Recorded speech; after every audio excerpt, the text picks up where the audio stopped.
Have you seen where your stubbornness has landed you? From today, you will be eating this grass here. Okeke's father had always wanted Okeke to take over from him. From the very day Okeke was born, his father had already decided his future. He wanted Okeke to succeed him as the chief worshipper of his deity, the great Okuku. Okeke's mother died when he was still very little. He barely remembered her face, but he remembered her kindness. Since her death, it was only his father and the shrine that filled the compound. Charms were everywhere. Statues stood like living things, watching every movement in the house. Okeke grew up afraid, confused, and silent. As he grew older, his father allowed him to go to school. Not because he loved education, but because he believed education would make Okeke more respected when he finally took over the shrine. One quiet night, his father called him. "My son," the old man said as he sat on a wooden stool under the mango tree. "Come and sit." Okeke sat carefully, his heart beating fast. Anytime his father called him at night, something serious was always coming. "My son," his father continued, "you are now a full-grown man. I am no longer strong like before. I can't run around again." Okeke listened carefully. He said nothing. "So now," the man said, lowering his voice, "it is time for you to succeed me. When I am no longer in this world, you will take over my work." Okeke felt something heavy drop in his chest. "Papa," Okeke finally spoke, "I don't understand you." His father frowned. "What don't you understand? How can you tell me to worship your deity?" Okeke asked boldly. "Did I ever tell you I was interested?" That was when everything changed. "Will you shut up your mouth?" His father shouted angrily. "Don't you know? It is this deity that has been protecting this family, even protecting you since you were small. How dare you speak against the great Okuku?" Okeke stood up immediately. "Papa, you are wrong," he said, his voice shaking but firm. "It is only God Almighty that has been protecting us, not some deity made by human hands." He turned and walked away. "Don't worry," his father shouted after him. "We shall see. You will do it whether you like it or not." Okeke entered his small room and sat on the floor. Anger, fear, and pain filled his heart. He regretted why he was even born into such a family. Where was this deity when my mother died? The deity couldn't save her. He asked himself quietly. Tears rolled down his face. Okeke had always dreamed of becoming a better man.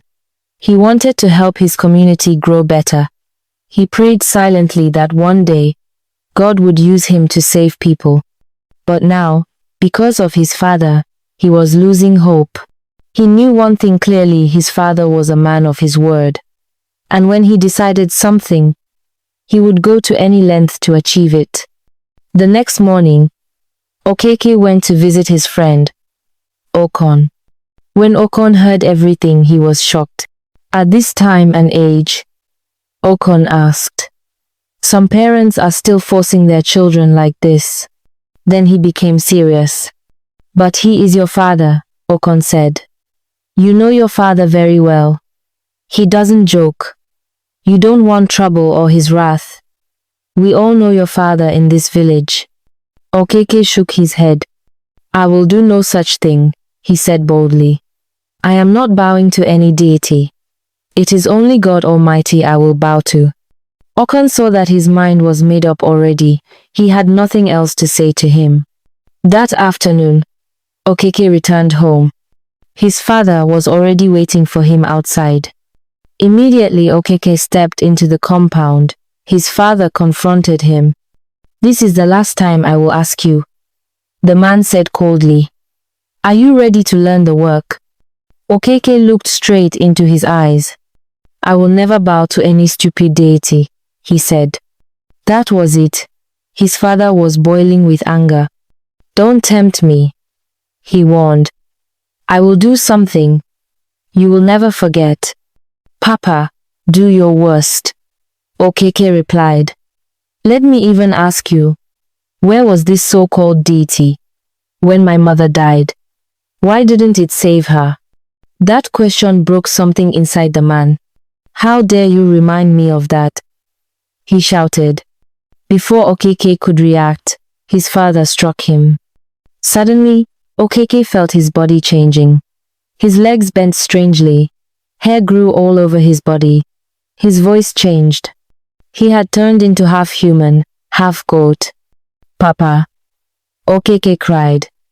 So because I refused to do what you asked, you turned me into a goat. You have not seen anything yet, his father said wickedly. You will beg me.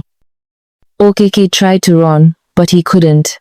His father grabbed him and tied him to the mango tree outside. Then he completed the transformation. Okeke became a full goat. Days passed. 1 day, 2 days, 3 days. Okeke remained there, eating grass, crying like an animal. No one knew he was human. The father did not even care. After weeks, Okon became worried. He hadn't seen Okeke. He decided to visit. When he got there, the house was quiet. No one answered him. Then he saw the goat. The way the goat looked at him, the way it cried. Something felt wrong. As Okon moved closer, Okeke's father suddenly appeared. Welcome, sir. Okon greeted politely. Good afternoon, Okon. How are you and what are you looking for? Please, sir. Where is Okeke? I haven't seen him in weeks.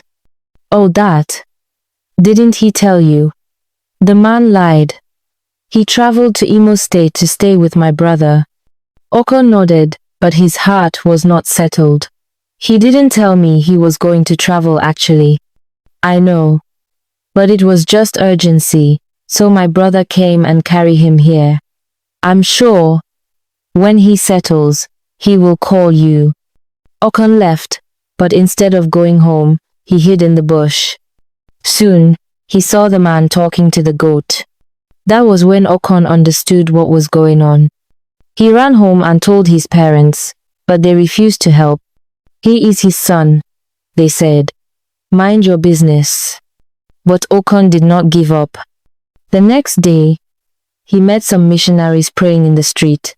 He told them everything and led them to the compound and hid somewhere and watched everything.